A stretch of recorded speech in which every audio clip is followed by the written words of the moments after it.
Kawe is a hero and Kawagazi is a heroine.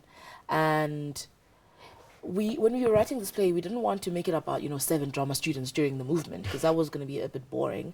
So we decided to look at all the prominent figures in the movement, all the voices that added and at some point shifted the conversations. So not necessarily stereotypes, but archetypes of different people you would find in the movement. And my character, because I didn't want her to just be a black radical feminist, everyone has flaws. So in a moment where, we're being stun grenaded, everything is happening, you won't always make the best decisions. So my character is a black radical feminist who sometimes sympathizes with the patriarchs because, we have uncles, we have cousins. And it's our own character flaw as well, in that we're sometimes not able to put our foot down as black women and go, no, this is what we're saying. Because we still feel connected to people. So Kawagazi leads a lot of the meetings. She's the voice of reason a lot of the time. But at the same time, she becomes a little bit faulty because she sees humanity in everyone. And then the end, she possibly starts out as the most hopeful character in terms of what's coming and looking at everything. And she sort of ties the story together for the audience. But in the end, she ends up being the most, I think, broken one. The one who has become disillusioned with everything. And we did a 60-40% ratio when we were creating our characters. So it would be mostly 60% our own stories, 40% research, other people we saw, people who actually existed.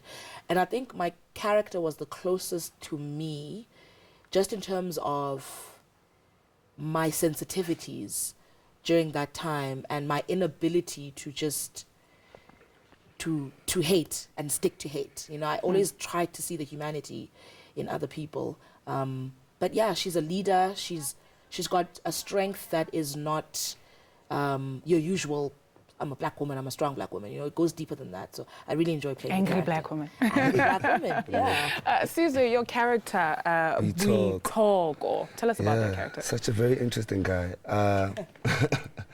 Bitoko represents the strong male energy in the space. He represents the patriarch, if we want to use that term. I'm using that term. He represents the patriarch. And the way I like explaining my character is that he feels like he is in a house with all the windows closed. He's suffocating.